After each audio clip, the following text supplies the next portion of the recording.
Haddad. I'm in your 1130 class. Although the U.S. is one of the wealthiest countries in the world, it has a higher poverty rate than most of the industrialized countries, with over 46 million living below the federal poverty line. A study from Stacey Hodgkins in the Journal of the American Academy of Pediatrics found that 33% of people in the U.S. are children living in poverty. That means that 20% of all children live in poverty. This disproportionately affects Black and Hispanic children, but they are 3 times more likely to grow up in poverty. I know what you're thinking. So what? Well, growing up in poverty can have lifelong effects on a child's mental health, physical health, and education.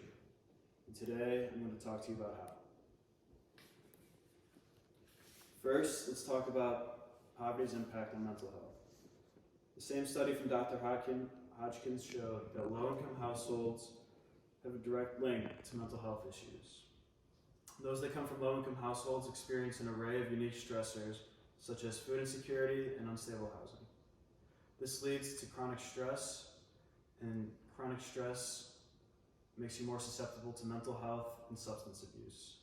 And that decreases a parent's ability to practice positive parenting like warmth, responsiveness, and comfort. And it increases the likelihood of child abuse and neglect. This increases the risk of mental health problems in children and creates a cycle of family mental illness. There are epigenetics involved in this as well that show that chronic stress can lead to changes in DNA, creating generations of mentally ill families. Low-income communities are characterized by poor housing, limited resources, inadequate schools, high income, or high crime and violence, all of which are associated with mental health issues. There's also limited access to mental health care in these neighborhoods, with less than 15% of people receiving any mental health care and even fewer receiving full spectrum mental health care. This could be due to a number of reasons, one of which is lack of quality insurance due to the inability to afford it. Now that I've talked about the effects of poverty on mental health, next I want to talk about the effects of poverty on physical health. Those that come from low-income households are at risk for physical health problems. According to the healthychildren.org, newborns born in low-income families are more likely to have lower birth weights. This is due to poor nutrition and smoking while pregnant. Children are also more likely to develop asthma when they come from low-income households. This could be due to poor housing quality or secondhand smoke. A major problem in these households, in children growing up in low-income households, is the higher obesity rates. This could be due to fewer recreational resources such as parks and playgrounds, and reduced access to service groceries. A study done at the University of Michigan found 1% increase in low-income status leads to a 1.17 increase in overweight students. And if you're overweight as a child, you're 70% more likely to be overweight when you're an adult, leading to issues like hypertension, high blood pressure, and diabetes.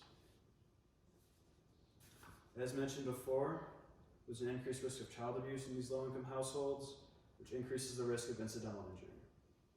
Now that I've talked about the effects of poverty on mental and physical health, I'm going to talk about the effects of poverty on education.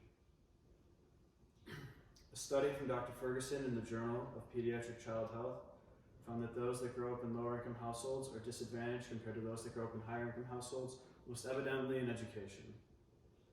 They show that there's a reduced readiness from those children, but they have worse motor skills, worse concentration, poor memory, less attentiveness, less curiosity, and worse motivation. 30% of those that come from low-income households don't finish high school, making them 20 times more likely that they'll be poor later on in life.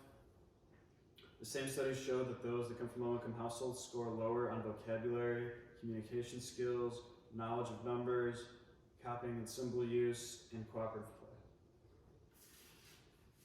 It showed that this gap is evident by grade 3, with those being from higher income households being more likely to pass a grade 3 standardized test than those that come from lower income households. This also has a cyclical nature built into it because lower parental education and high family stress have been shown to have negative effects on cognitive function and academic achievement. To summarize, I've talked to you about how poverty affects mental health, physical health, and education for children. All three seem to be related and linked to chronic stress. Dr. Ferguson's studies saw that early intervention was the best way to reduce these negative effects, most notably parent-child relationships. Parenting style and involvement seem to be the most important factors. For good parenting, characteristics include predictability of behavior, social responsiveness, good verbal behavior, mutual attention, and positive role modeling, all of which have been shown to have a positive impact on a child's outcome. The U.S. we're looking to reduce its poverty rate and improve the well-being of millions. A good first step would be to invest in education and educating parents on good parenting techniques. How long is it?